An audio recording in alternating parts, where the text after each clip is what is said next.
বাংলাদেশের জনশক্তি রপ্তানির ইতিহাসে এবার তৈরি হলো এক নতুন রেকর্ড। 2025 সালের আগস্ট মাসে বিদেশে পাড়ি জমিয়েছেন 1,42,000-এর বেশি কর্মী।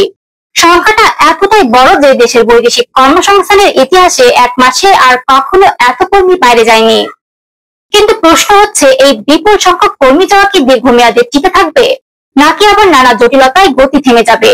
আগস্ট মাসের এই সাফল্যের পেছনে মূল চালিকা শক্তি ছিল সৌদি আরব। শুধু এই দেশেই গেছেন প্রায় 1 লাখ কর্মী।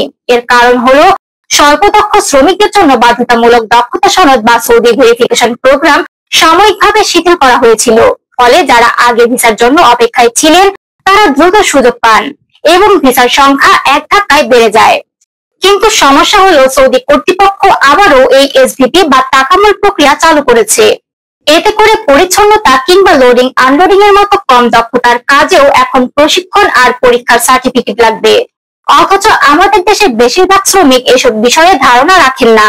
পরীক্ষায় অংশ নিতে সময় লাগছে, অ্যাপয়েন্টমেন্ট পাওয়া যাচ্ছে না, ফলে অনেকে বিপাকে পড়ছেন। বিএমইটি হিসাবে দেখা যাচ্ছে, গত 2 বছরে যারা এই পরীক্ষায় অংশ নিয়েছেন তাদের প্রায় 30% অকৃতকার্য হয়েছেন। অথচ সৌদিতে যাওয়া বাংলাদেশি কর্মীদের 60% কাজ করেন এই ধরনের স্বল্পদক্ষ খাতে। অর্থাৎ নিয়ম আরো কড়াকড়ি হলে সবচেয়ে বড় শ্রমবাজারটি সংকুচিত হয়ে যেতে পারে। এই সমস্যা কাটাতে বাংলাদেশের পক্ষ থেকে কিছু উদ্যোগ নেওয়া হয়েছে। প্রাথমিকভাবে দেশের 9টি কারিগরি প্রশিক্ষণ কেন্দ্রে পরীক্ষার ব্যবস্থা চালু করা হয়েছে। লক্ষ্য হলো মাসে অন্তত 40,000 কর্মীকে দক্ষতার যাচাইয়ের আওতায় আনা। তবে সৌদি কর্তৃপক্ষ এসব কেন্দ্র পরিদর্শন ও অনুমোদন না দিলে কার্যক্রম পুরোপুরি এগোবে না। অন্যদিকে ভিসা প্রক্রিয়ায় আরেকটা জটিলতা তৈরি হয়েছে। সৌদি আরবের ভিসা সাধারণত 2 ধরনের, গ্রুপ ভিসা এবং সিঙ্গেল এন্ট্রি ভিসা। আগে সিঙ্গেল এন্ট্রির ক্ষেত্রে কিছুটা ছাড় থাকলেও এখন বাধ্যতামূলকভাবে দূতাবাসের সত্যায়ন লাগছে এবং হাজার হাজার আবেদন জমে আছে। যদিও অস্থায়ীভাবে কিছুটা শিথিল করা হয়েছে, তবে সেটি মাত্র 3 মাসের জন্য। ভবিষ্যতে আবার কড়াকড়ি হলে ভিসার গতি কমে যেতে পারে। বাইরের সাবেক নেতারা বলেছেন, সাম্প্রতিক মাসে যারা ভিসা পাচ্ছেন তাদের বড় অংশ আসলে আগের জমে থাকা আবেদন থেকে এসেছে। নতুন আবেদনগুলো যদি আটকে যায় তাহলে সামনে কর্মী পাঠানোর গতি অনেক কমে যাবে। এই পুরো পরিস্থিতি আরো একটা বড় প্রশ্ন সামনে নিয়ে আসছে।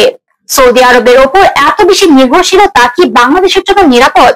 কারণ গত 5 বছরে বিদেশে যাওয়া 45 লাখ কর্মীর মধ্যে 57% গেছেন সৌদি আরবে। তাদের 80% বেশি স্বল্পদক্ষ কাজ করছেন।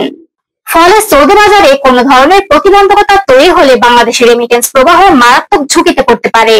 কিন্তু বিকল্প বাজার আগস্ট মাসে কুয়েত, কাতার, সিঙ্গাপুর, মালদ্বীপ আর সংযুক্ত আরব আমিরাতে কিছু কর্মী গেছেন বটে, তবে সংখ্যাটা ছিল মাত্র কয়েক হাজার করে।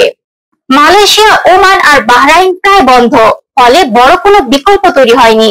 বিশেষজ্ঞরা বলছেন, নতুন বাজার খুঁজে বের করা ছাড়া উপায় নেই। সরকারও বলছে, মধ্যপ্রাচ্য বা উপসাগরীয় অঞ্চলে সীমাবদ্ধ না থেকে ইউরোপ আর জাপানের দিকে নজর দেওয়া হচ্ছে।